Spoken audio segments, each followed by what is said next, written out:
This week, we have a super exciting episode. We're chatting with Courtland Allen, the founder of Indie Hackers. We're going to talk about what indie hacking is, how to get started with it, and his advice for gaining traction with indie products. Let's get started.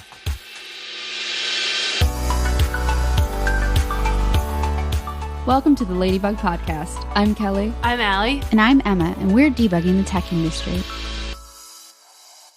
Hey, Kelly, have you heard about this cool tool called AWS Amplify? Tell me about it. It's a suite of tools and services that enables developers to build full-stack serverless and cloud-based web and mobile apps. You get to use whichever framework or technology you want on the front end. That sounds cool. Will it help me get up and running with things like hosting? Yeah. Authentication? You betcha. Manage GraphQL? Totally. How about serverless functions, APIs, machine learning, chatbots, file storage? Yes to everything! Amplify is built especially in a way to enable traditionally front-end developers like yourself, Kelly, to be successful because you can use your existing skill set to build real-world, full-stack apps that in the past would require deep knowledge around back-end, DevOps, and scalable infrastructure. The Amplify console also allows you to use a GitHub repository to deploy to a globally available CDN with CI and CD built in. Super cool. Where can I learn more? If you want to learn more about AWS Amplify, visit aws-amplify.github.io. Okay, Courtland, introduce yourself. Can you give us a quick overview of your career trajectory up to this point? Hi, Allie. Hi, Kelly. So I am Courtland Allen. My career trajectory. I don't know if you could call it a career. I think it was mostly based on my absolute refusal to try to work for anybody else for as long as I possibly could. I feel that. But I'm a software engineer. I got a degree in computer science from MIT in 2009. And ever since I was a kid, I always wanted to code. I always wanted to make websites and sort of work for myself and make a living that way. Just because I think the ability to create stuff basically for free without any overhead, without really needing to rely on anybody else is just super fun. And so I've always loved tinkering around online and building things. And I've always liked having the creative freedom to build whatever I want without necessarily having someone else tell me what to build. Of course, that's hard to do because you need to get paid. And so the only path for me coming out of college was basically to start my own companies. And so since 2009, when I graduated, I started about 5 different companies, most of which no one's ever heard of, did not do well, don't exist anymore, but all of which are able to support me for at least a little bit. And then in 2016, I started a website called Indie Hackers, which is a community of people basically like me, people who wanted to be independent, people who were hackers or developers who wanted to basically use their coding skills to create things. And I was just interviewing people and asking them, hey, you've done this. How did you do it? How much money are you making? How did you come up with your idea? How did you get to where you are today? And I would publish these interviews, and other people like me who had the same goals would flock to the site and read these interviews and ask each other questions. And so Since then, it's kind of blossomed into a very large community of startup founders and indie developers who are trying to make a living for themselves. And luckily, I was able to myself make a living from the site, get to the point where I could pay my rent and all my bills and not have to get a job. And then literally a month, the best feeling. It was so great to actually hit that point because the money in my bank account was rapidly declining. But after I got to the point of stability where I was able to take care of myself, Indie Hackers was acquired by Stripe. So Stripe is an online payments company. It's beloved by many developers, including myself. So if you want to accept customers' credit cards online for something that you're building, you're probably going to end up using Stripe. And they were kind of a natural fit for Indie Hackers. So I've been at Stripe for the last 2.5 years. That is the first full-time job that I've ever had. I'm now 32. And ironically, it was sort of born out of my desire not to have a job. But that's, I think, the best description I can give of my career trajectory up to this point. That's amazing. So I'm going to touch on your past failures because I think that's a really important conversation for us to have. And also just the acquisition experience. I'm definitely interested in learning more about that. But before we get into that, can you define what indie hacking is? Yeah. So to be an indie hacker is basically to be somebody who wants to be independent and make a living online through your own basic creative faculties. So it's hard to pen down exactly who's an indie hacker and who's not and draw a line in the sand. But the vast majority of indie hackers are doing this because they want some sort of freedom. They want the freedom to spend their time however they want, the creative freedom to work on whatever they want, the freedom to work from whatever location they want, the financial freedom to be their own boss and make their own rules. The vast majority of indie hackers are developers, but there are many people who don't code as well and have learned to sell things online and make things. And pretty much everybody who's an indie hacker runs some sort of business. It doesn't really matter what size it is. Some of them are huge. I've talked to people who've made millions of dollars from their projects. Some of them are tiny. A lot of indie hackers are just making a few $100s a month to sort of supplement their income. So I think that's the best description I can give of an indie hacker. That's awesome. It's really cool to be on the air with two different entrepreneurs in kind of very different areas right now. So I work for a company, so I have a very different career trajectory than either of you. But I think someday the idea of being an entrepreneur is really interesting. And the idea of indie hacking is especially interesting because of the independence and the self-sustaining kind of nature of it. If somebody is interested in becoming an indie hacker, what skills would you advise developing in order to get on that path? I think the first, I don't know if you could call it a skill, but it's, I think, a mindset. I think in society at large, we sort of look at being a founder and running your own business as a completely different thing than working for somebody else or being an employee. But the way I see it is that they're very similar things. So Ali, you say you're an employee, you have a boss, you have a paycheck. But at the same time, like, you're kind of an entrepreneur. You're doing a lot of the same things that an entrepreneur does. So an entrepreneur would say that, we do a lot of marketing. We need to tell people about our skills. But as an employee, like, you had that phase too, where you had to go through basically a job application process, and you create a resume that advertise your skills and send it to people and tell them, who you are and why they should hire you. It's not really any different than what a founder does. And founders do a lot of sales, but as an employee, you do a lot of interviews. You talk to people, and you have to convince them why they should hire you. You get paid a salary. As a founder, you get paid revenue by your employees or by your customers. You spend your time working, creating a product of value. Like, founders do the same thing. So I think the most important thing is to realize that no matter where you are, you pretty much are already using all the skills that you need to be a founder. And you're like already halfway there. Beyond that, I think it really helps to have some ability to make things. This is why I think being an indie hacker is especially good for software engineers, because you can sit down at your computer and from scratch create something of value, and it doesn't have to be that complex. It doesn't have to be something you spent a year working on. It can be just a single one-page website. It can be, I've seen people get started just by creating spreadsheets. Indie hackers at the beginning was literally just a blog. It doesn't have to be that complex, but you need to be able to bring something to life that can essentially help other people in the world and convince them that, like, hey, this is worth paying some money for. Awesome. And, you were talking about it could kind of present itself in very many different ways, but have you come across any specific technologies you've found that have been really beneficial for indie hacking? There are, I think, some playbooks I've seen people use and that I myself have used that are, maybe it's better to describe them as like patterns that have been super useful. So for example, let's say you wanted to start a business, but you're not sure what you want to do, but you have a few passions. A great example would be Peter Levels, the founder of a company called Nomad List. So his passion was traveling. And what he wanted to do was basically travel the world to different countries and just work remotely. And it turned out that when he was doing this a few years ago, there just weren't that many resources online for what country should you go to. Where is the internet speed the fastest? Where is the safest? Where can you talk to other nomads who are doing the same thing, et cetera? And so we just tweeted like, hey, I'm making a list and a spreadsheet. If you're interested in doing the same thing, just contribute to the spreadsheet. And his tweet didn't really do all that well, but the spreadsheet itself was on fire because everybody was sharing the spreadsheet to other people, and there were hundreds of people contributing. And he could tell from the get-go, like, this was something really special. And so he didn't really need to code at all. He didn't really need to use any particular tools except for Google Spreadsheets to get this ball rolling. But then he took baby step after baby step to get it to the next level. So he took all the data from the spreadsheet and he made a single page website that was beautiful and useful and had all sorts of filters to make it a little bit less intimidating to consume that information and easier for people to find. And then he created a community. So he added a forum where all these different digital nomads who were looking for this information could basically come and help each other.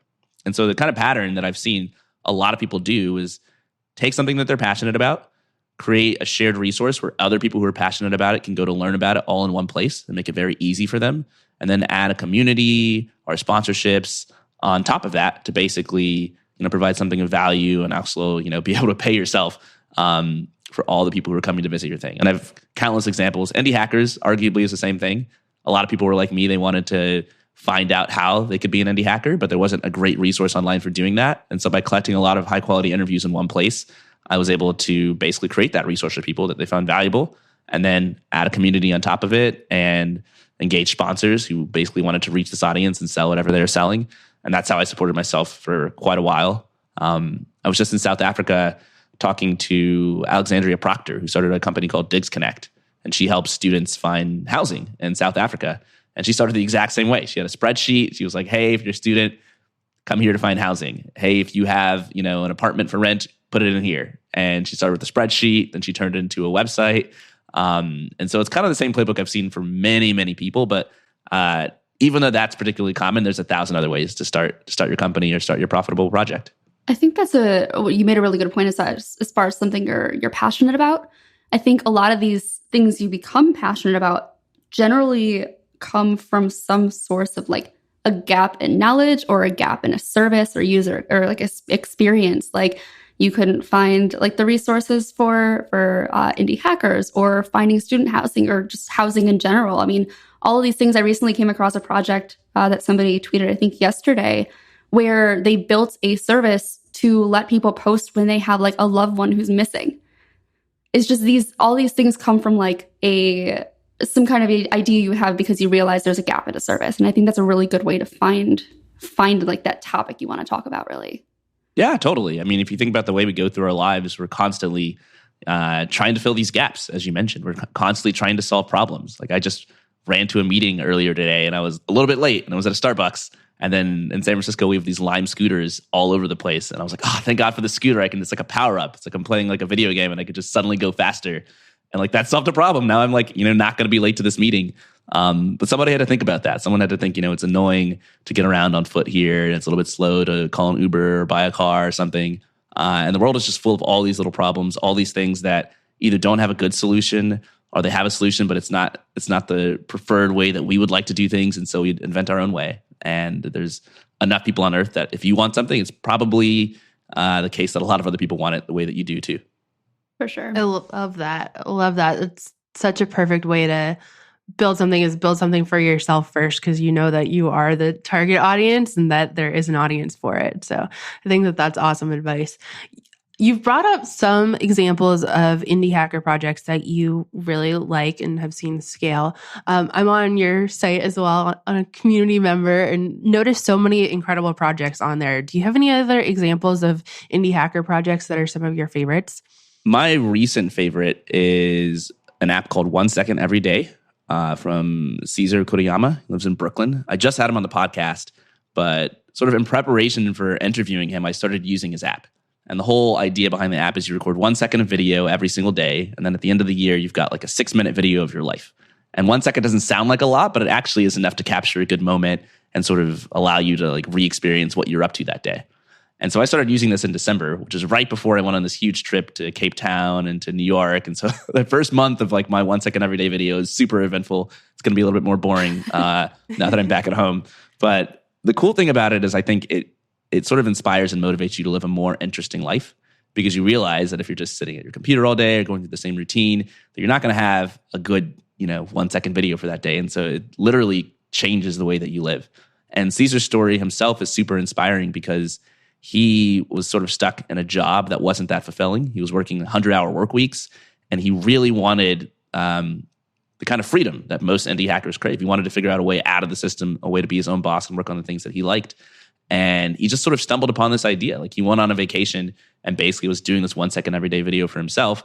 And he realized that it just resonated with lots of people. Other people really wanted it. And so he ended up basically posting his video on YouTube, auditioning to give a TED Talk. He won that audition, gave an actual TED Talk on the TED main stage that has millions of views. Wow. He ended up finding some software engineers who were like, look, man, I know you don't have any money, but like we would love to help you build an app for this. And just working on it, launching a super successful Kickstarter for it, and just having a really wild ride where he's eventually been able to build his own company and work for himself on this app that he loves and build a team of 30 people, I believe, who are also working on it. And they are almost always like number 1 or number 2 in the App Store around New Year. So he's been having a pretty crazy couple of weeks. That's incredible. He's one of many. It's hard to choose a favorite. I'm like a proud mom. Like, I don't know which. Okay, speaking of proud moms, though, 1 second every day, super popular with moms. Here's my kid's second year of life. 1 second every day. I see it all the time on Facebook. Yeah. So for me, I don't video myself. I also don't have kids, so you're not going to see like how I transform. But I think it's a crazy, crazy cool app, and it's it's just cool to me that he was able to build something that's so fun and impactful to himself and make a living off of it. Yeah, that's so different. Very cool. So let's get into some of the difficult parts of being an indie hacker. And this is the time that I also want to talk about your previous businesses, because part of the difficulties is experiencing failure. So both your experience and then also just some additional difficult parts that are worth mentioning. One of the reasons that I created Indie Hackers, and one of the reasons that I think it resonates with so many people, is that it's difficult to go out on your own and try to start something. One of the more comforting parts of getting a job and having sort of a more normal career path is that you've got other people doing the same thing. You've got coworkers, you come down and sit down at work, and you've got people you can talk to, you've got colleagues. As an indie hacker, you're pretty much alone. You're starting your own company. It's your own thing. There usually isn't a super well-defined playbook for exactly how it's going to go. And so there's a little bit of anxiety that comes from like, is this going to work? Am I going to be wasting my time? It's financially difficult. And I think when you're in a situation like that, it really helps to have people around you who can talk to you, who understand the things that you're going through because they're going through the same things. And so the reason why I didn't just leave Indie Hackers as, an interview site, but also added a community where people could talk to each other and even meet each other in real life is because I think people need that connection. And people spend way too much time just sort of locked in their basement by themselves, trying to build something, freaking out when it's not working, and not having that support network. And in fact, that's kind of what I went through for years, building my own projects before I built Indie Hackers. I worked on, I think I mentioned like 5 different things. Mm-hmm. Worked on an app to help you sort of filter your email better, an app to help you convert your emails into tasks, an app to help businesses sort of communicate among their employees and assign responsibilities, like lots of different stuff. And being sort of a full stack developer, I would just do all of it. I would do the design, I would do the back end coding, I would do the front end coding, which on one hand was an advantage because it's like I don't have to raise money and try to hire someone to fill in these gaps. But on the other hand, was a really good excuse not to talk to anybody, a really good excuse to not really be social and share the hard times and share sort of the failures, which I think are really important. So, my advice to a lot of indie hackers out there is if you're doing this by yourself, find a friend, find a support group, go on indiehackers.com and just start a meetup. Just say, hey, I'm in, whatever particular town. I'm going to be working from this coffee shop. Come join me. And I guarantee you a few people will show up and say, let's work together. And I think just having people to bounce your ideas off of and having people to tell you, hey, it's totally normal to feel anxious about this thing or scared about this thing can really boost your confidence and convince you to keep going rather than giving up early.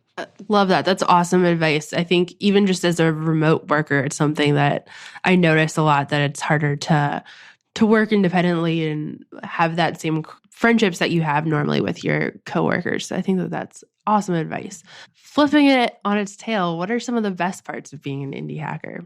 I mean, just the freedom. Like, it's so great to be able to determine pretty much everything about your life. And I think, one thing people really underestimate is the power a business can have to basically allow you to do things that you never would be able to do otherwise. Like, the way I look at a business is it's basically any sort of project that's capable of sustaining itself. And that's it. Those are the only 2 requirements. It's a project and it generates enough revenue to keep it going. But pretty much anything you want in life, I think you can build a business to help you get that thing. So, for example, let's say you're a huge fan of just celebrities in general or musicians, and you want to talk to more celebrities and musicians. You just think that would be a cool lifestyle to live. You could start a company to help you do that. There actually is a company called Cameo, which you may have heard of. And the founders who started this company are able to live a life where they get to talk to all these interesting, famous people because those are their customers. They decided those would be their customers. Now they have an excuse to spend their entire day talking to these people and onboarding them and hanging out with them. They didn't need to get famous. They didn't need to become amazing singers or something else. They just started a business and that gave them the ability to do that. Or with indie hackers, and even with you, having an interview-based podcast gives you the ability to meet all sorts of interesting people and talk to them and be friends after the show ends and just build up a network of people that you actually look up, are inspired by and look up to. I feel super privileged to be able to come on this podcast and talk to you, and hopefully we'll be friends after this. But that's a direct result of starting a business. It would be much harder if I hadn't started a business that enabled me to do this. There's all sorts of zany examples too. There's a guy named Bemu who's got a huge sort of obsession with Japanese candy, and he just wants to share his love for Japanese candy with the world. It doesn't sound like a thing you could really do as a business, but it is. In fact, he just buys up Japanese candy, puts in little boxes, and ships it all around the world. And that's how he makes his living, doing the thing that he loves and getting to watch other people experience this thing that he loves. Peter Levels, who I mentioned earlier, he can literally travel the world, and wherever he goes, He has people who know him, are friends, are fans in a different city. And so he's never going to be alone. You can travel anywhere, and he never has to sort of figure out who am I going to talk to here, et cetera. And so I think people really underestimate the degree to which if you want something in your life, you can start a business to basically enable that. And I think that's a decision you should really make in the very beginning. I think before you try to come up with an idea, before you sit down to figure out anything, you should just make a list of questions for yourself and ask, like, what do I want out of my life? What would my ideal life look like? What kinds of things have I done in the past that made me feel really good? What kinds of things have people said about me that made me feel great, et cetera? And just get a really firm understanding of like what would make you happy and fulfilled as a person. And then start thinking about business ideas that can sort of align with that and give you the life that you want to live. I think that's a really good point, because a lot of people will try to start businesses with the intention of making money.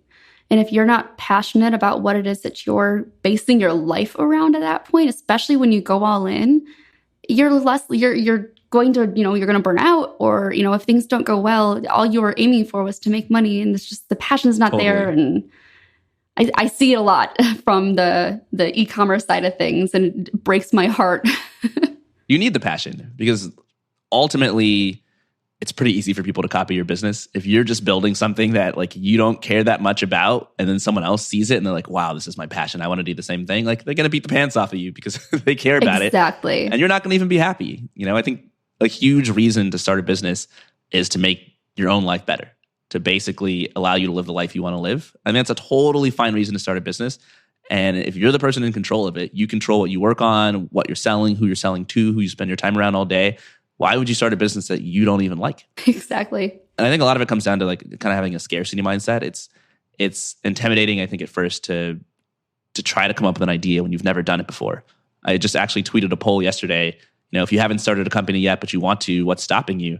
And the number one answer was, I just don't have an idea. It's really hard sometimes for people to come up with an idea. People come up with ideas, but they don't think they're good enough. And you get into the scarcity mindset where if you finally land on an idea that you think can actually turn into a business, you think, oh, I've got to do this. And I might not be passionate about it, and it might not be my thing, but it seems like it'll work financially, and I haven't had any other ideas, so I just have to do it. And I would encourage people to be a little bit more patient, and to, instead of thinking about, okay, what can make money, and then, hopefully I'll grow to like it, think about what do I actually like? And then think about the intersection of the things that you like with the things that people are sort of accustomed to paying for. And then, make sure you start a business that's actually enjoyable for you to run. Exactly. Especially since running a business is not easy. So you're going to have, you're going to have your high points when you get your first sale or get your first subscriber, whatever it might be. You're going to have your really low points when it's dry. You're just not really into it. And you need to have that passion to push through. Exactly. It's not all sunshine and rainbows. And if you're, you're doing something you don't like, yeah, I wish it was too. But I think your point is spot on. If you're doing something that you don't like, it's going to be much harder to get through those low points. But if you're doing something that you love, if you're literally just selling Japanese candy and you have a low month of sales, like at least you've got your candy. What is the name of that company? It's called Candy Japan. Very straightforward name. That's great. A very identifiable name, and also probably pretty good for SEO too. Maybe not so good for your health. That, yes. But I guess if you're passionate about it, then, other people also. Actually, one of my best friends is super into everything Japan, so she would probably love it. Get her on the boxes, the candy boxes. I'm a really big fan of everything subscription-based because I do a lot of subscription-based models through my own company. So I always get excited when I see another one on the market. So let's talk about scaling. So Indie Hackers was acquired by Stripe, but let's back up. Can indie hacking scale in your experience? I mean, you talk to a lot of other entrepreneurs and a lot of people starting these companies. So what does it look like when somebody decides to scale their business? Totally. I think most businesses can scale. Not infinitely. Not every business can be the next Google, but every business can get to a sizable point. And I think, something that's lost on a lot of people is that your business looks different depending on the scale that it's at. And so one of the things that I tell a lot of brand new founders is don't spend too much time looking at all of these huge companies and copying what they're doing, because the way they look today is nothing like the way they looked when they first got started. When you're first getting started, you're doing a lot of scrappy stuff, a lot of stuff that doesn't make sense in the long run, but that just helps you get off the ground. And so maybe a good illustrative example would be my own story with Indie Hackers. When I started Indie Hackers, as I mentioned, it was just a blog. I mean, I was interviewing people over email. They would send me their answers. I would post them on my website, and that was it. You could come read the blog and sign up for my mailing list, and that was it. And I knew in the beginning that I wanted it to be a thriving community, that I wanted it to be something a little bit bigger and more impactful. where people could connect to each other. But I didn't start there because, quite frankly, it's very hard to just start with the community. If you try to create a community from day one, nobody's going to be there, which means nobody's going to join. So it's sort of pointless. And so I had sort of like a 4-step plan, a little bit of which I outlined earlier, where it's like, okay, well, let me interview people and generate excitement and see if this is something that people were even excited to do. Like, are people excited to be indie hackers in the way that I am? And in the beginning, that just looked like me sending hundreds of emails to people who were doing this and saying, hey, will you come on my website and let me interview you and also share your revenue numbers? And most people said no, but a few people said yes. A few early adopters who were really passionate about it. I think that's a sort of a common theme early on in businesses. You've kind of got to do things that don't scale. Like, it was never my plan to send hundreds of emails a week forever, but I knew that I needed to do something kind of crazy like that just to get the ball rolling at first. And I think it's kind of, although to some people it's kind of a turnoff, that sounds like a lot of work, sounds really boring. It's actually good news as a founder that you can do these things that don't scale, that just require effort, because they don't require you to be super clever or super experienced up front. If you're a huge company, you're trying to go from like 1 million users to 10 million users, like, you've got to be super smart, super knowledgeable. You've got to find some tricks that others haven't found. But if you're just like a fledgling founder, you're an indie hacker, you're just getting started, you're trying to go from 0 customers to like 1 customer, you don't need to be super clever at all. You just need to like talk to 10 people. That's pretty much it. And the same thing for like your first 100 customers, or your first 1,000 customers. Like, you can just brute force it and just talk to people, send emails, like go to coffee shops. So I think a lot of companies look like that in the early days. They look like one person just being scrappy and talking to lots of people. Beyond that, I think it's important to try to figure out a way to get to the next level. So for me with Indie Hackers, I knew that people would come read these interviews, but then when you read things online, it's kind of one and done. You read it, you maybe share it, you say that was great, and then you don't necessarily bookmark that website and come back. And so I was collecting people's email addresses and saying, hey, I'm going to publish interviews like this every week. And if you want to get notified, sign up for my mailing list, and I'll basically send you the next interview when it comes out next week. And so in just a few weeks, I had thousands of people who were subscribed, and that gave me the opportunity to basically reach out to these people whenever I wanted. And then I said, okay, well, now I've got like an actual growing pool of people. Now I could basically create a community. So I coded an online forum from scratch in about a week and a half, just a very bare bones form that allows you to make posts. And I would start these discussions on the forum and then email them out alongside the interviews to my mailing list. And at first it was like very few people would participate. It was actually just me with like some fake accounts talking to myself. And I would send these conversations to the email list and say, hey, look at this cool discussion that's going on. Does anyone want to join? Yeah, it's true. I mean, it was a little lonely there for a minute, but I'll never forget the first time that someone was talking to one of the fake me's, and then another person joined, and those 2 people talk to each other. And I'm like, oh, it's a real conversation. I did it. And I think, bootstrapping it off the back of the mailing list, being able to send out these conversations to the mailing list week after week for months, really was what enabled the community to sort of grow and take on a life of its own, to the point where it doesn't need me. I could not make a post on the forum for months and it doesn't matter, because there's tens of thousands of other people who are talking to each other and helping each other out, and I don't have to do anything. And so, this has been sort of a long-winded answer to your question, but like, can indie hacking scale? Of course. Lots of people make companies that end up growing really big. And it's really fun, in my opinion, to watch how people's ambitions and goals and activities change. A lot of times people start off by saying, I want to make something that'll pay my rent. And then once they get there, they're like, oh, you know what? Like, I want to make something that will be able to, to allow me to hire a team and build like a really cool team. And then they have a team like, you know what? I want to make something that's going to like help this part of the world, or change how these people do this thing, or make this thing better. And I think it's just a constant evolution. Companies evolve just like people grow and change over time. And it's kind of up to you as a founder to decide how big you want your company to be and how much you want it to scale. I completely agree. And I think it's definitely important to note that it will change over time. Especially when you're doing something where you're building a community, as soon as the people start showing up, they define what your community is. You don't really get that opportunity to do that definition. So it's definitely important to, when you're a smaller company at that point as well, you're a lot more flexible. Like, you can choose to pivot the next day, and that's totally fine, as opposed to Google. If Google decided to, start selling meals online or whatever, it's a totally different concept. It's a huge change for their company. So, take advantage of that time when you're small and you get to enjoy every single facet of your business. Exactly. And this also goes back to what I was saying earlier, that like, you should start by making a list of like who you are as a person and what you want, because you don't have to scale your business. I've met a lot of indie hackers who are like, you know what? I never want to hire anybody. I never want to have a team. And I would get bored by working on one project all the time. So there's this guy I've interviewed, Mobashar Iqbal. He's like the most prolific maker I've ever seen. He's a software engineer. He releases like 3 or 4 side projects a month. Some of them make money, some of them don't. He puts it out into the world and moves on to the next thing. Like, that's what he does. I also interviewed Danielle Baskin. She started like 23 different companies. She's never shut any of them down, and they're all just like weird, zany things. So she made an app called You Need a Boss, where you can basically call in and it calls a random person, and that person just pretends to be your boss and tells you to get to work. That's hilarious. She's got like a sort of tricycle pop-up thing where she like built this tricycle that can turn into like a sort of a pop-up shop. You could drive around the city and like sell goods from anywhere. She's got another company where it's called Branded Fruit, where if you have a conference or something, she will order like 1,000 avocados for your conference and like have a team of people. Yeah, put your logo on the thing, so it's more of like a sustainable conference swag thing where people actually eat your logo off of all sorts of fruit.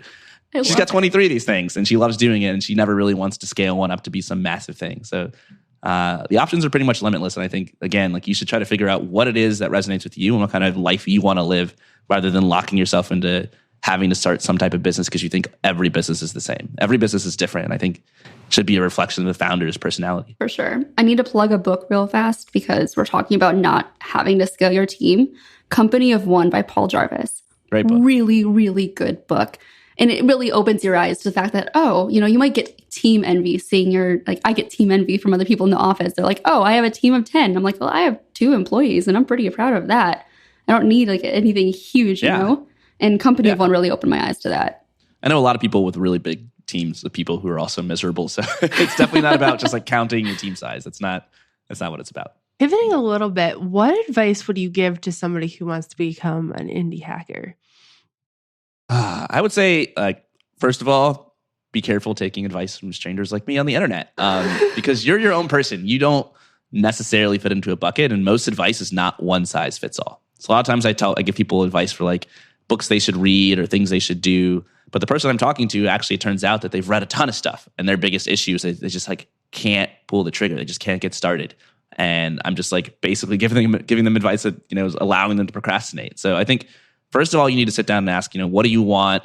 What are your problems? What are you stuck with? What are you inspired by? And really take that into account before you listen to someone's advice. And also, if you're asking for advice for someone, like tell them what you want. Tell them what your goals are and make sure they can tailor their advice to you, because there's so much out there. There's so many books written and blog posts written about how to start a company or how to start a side project or how to become a developer. And you really need to consume the information that's targeted at people like you rather than at people who are doing other things. So that's my first bit of advice. So just take advice with a grain of salt. Second, I think don't be afraid to start small. It can be very daunting to have like these grand ambitions and these grand goals and thinking, I've got to build this amazing thing and tell all your friends and family you're going to do this amazing thing. And then it's really hard to start. And it's really easy to feel like a failure. I think what you should do instead is basically just create like these little toy projects, create a spreadsheet for people to share things, like do something that you think is fun, that's super easy, that only takes you a few days or a few hours to get off the ground, and then just iterate on it. And don't need to have grand ambitions. Just allow yourself to sort of follow a sort of winding path that feels good in the beginning. And then it's much easier to start. It's much easier to feel good about what you've done. And I think, honestly, in the end, most things that are successful start that way anyway, rather than trying to be super ambitious from the start. So don't be afraid to start small. I have one additional point of advice that I'd love to, get your take on. It's a big step to leave your day job and go full-time in indie hacking. Do you have any advice around that?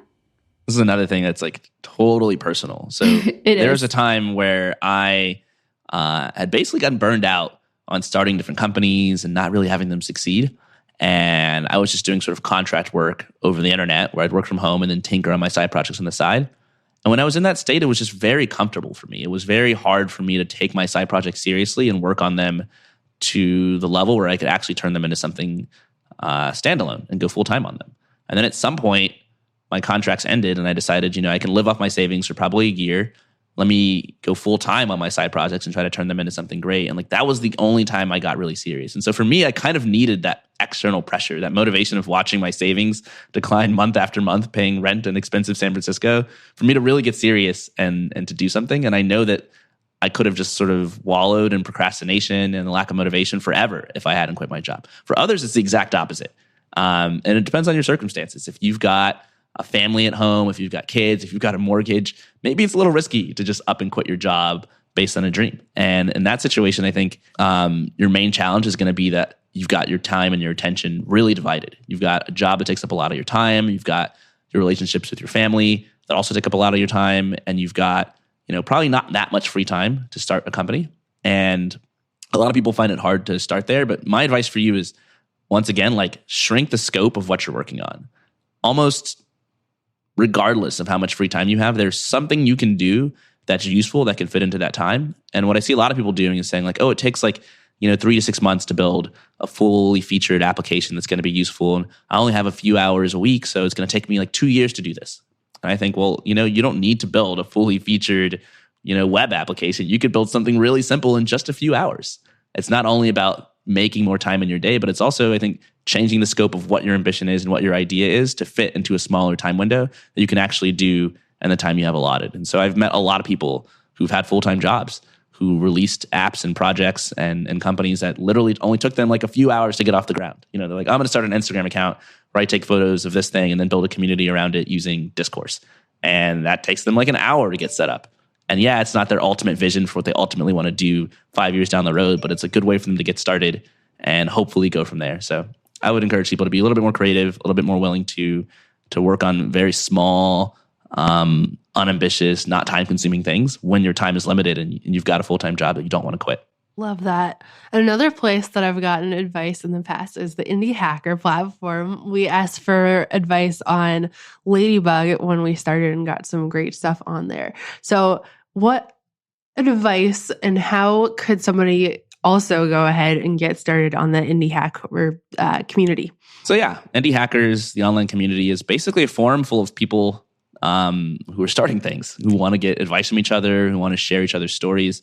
I think it's really fascinating because one of the things you have to do as a founder is usually communicate with your customers and tell them, here's what we're offering, or get them interested, and then learning how to communicate with people. And it's no different from being on an online forum. And so if you come on to Indie Hackers or you want help with something or you want to share a story, I would say put a little bit of thought into what would make that story resonate with other people. For example, if you need help with something, instead of just saying, how do I do this thing? Ask yourself, well, do other people need help with this too? How can I phrase my question in a way where people see it and they say, oh, I need help with this too. Let me click in and read it.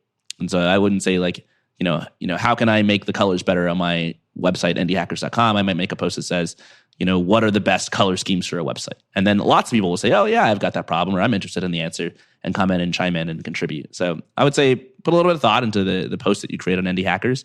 Don't be afraid to post. A lot of people have posting anxiety, but I promise no one's going to bite. It's a community full of very empathetic people who've been through the whole gamut of emotions and trials and tribulations trying to start their companies. And so whatever you do, people have been there and they know what it's like. So you don't have to be embarrassed about posting. You don't have to be worried that people are going to trash your idea or get mad at you. Just take the plunge and make a post and see what people say. And also, finally, don't be afraid to help out other people. Generally speaking, if you browse the forum for a little bit, you're going to find someone who has an issue or a problem or who just wants to share a story that like you can provide some feedback for. And it just feels great to be able to help someone else out there who's trying to accomplish their dream and know that just by typing a few sentences and clicking submit that like you helped someone and made their day. So feel free to contribute as well. I love that. And especially on that last point, it's really important to note that you don't have to be an expert to be able to give advice. One of the big things that people do to start businesses that work, one of the best things you can do, I think, is teach. Because generally speaking, people love to learn things. People love to learn how to become a developer, or how to become an indie hacker, or how to learn how to knit or do anything. And a lot of people have anxiety around teaching and helping because they think, well, I'm not a world-class expert. And there's so many people who are way better than me. Like, how can I afford to teach? And at the end of the day, like, people don't necessarily want to learn from world-class experts. They want to learn from somebody who's just a little bit better than them. So if you're a beginner, you can teach people who haven't yet become beginners, who are just getting started. Or if you're intermediate at something, you can teach people who are beginners. And so I love your point there that essentially you don't have to be, super knowledgeable in order to help somebody. You can generally help lots of people with whatever level of knowledge you have right now. I bet Allie has all kinds of thoughts on that one. Definitely. That's so true. And I was so nervous when I started teaching full time that my students were going to be better coders than me or whatever. But definitely a lot to gain from everybody, no matter what level they're at. Very true. And sometimes like just sharing your story, like people will come on Indie Hackers the same way you're interviewing me. I'll just interview them. I was like, hey, what did you do? How did you get to where you are? And they'll just literally talk about what they did. And that's super educational to thousands of people, even though they're not trying to be teachers. So I can't emphasize enough how much all of us have the potential to be teachers and how valuable it is for other people to be taught something that's inspiring for them. For sure. I have one final question for you. It's probably the easiest one. Where can we find you on the internet? Your Twitter, websites, whatever. So first of all, indiehackers.com. It's the community we've been talking about. I'm CS Allen on there. So if you make a post, feel free to tag me at CSALLEN. And I'm also CS Allen on Twitter. So if you follow me on Twitter, I generally tweet out, random advice that I have or thoughts that occur or new podcast episodes that get released and polls and questions for the community. Awesome. This interview was amazing. Thank you so much for taking the time to talk with us today. So I'm going to go ahead and close this out. So if you like this episode, tweet about it. We'll be selecting one tweeter to win a smashing magazine book each week. We've also started a book club. This month's book is Atomic Habits by James Clear. If you're interested in learning more, you can head over to ladybug.dev/books. We have a little Goodreads community where we're discussing the book or attempting to discuss the book anyway. And we will be recording a podcast episode on it as well. And we post new podcast episodes every Monday. So make sure you're subscribed to be notified and leave us a review on Apple Podcasts. And finally, once again, thank you, Courtland, for joining us today. Thanks so much.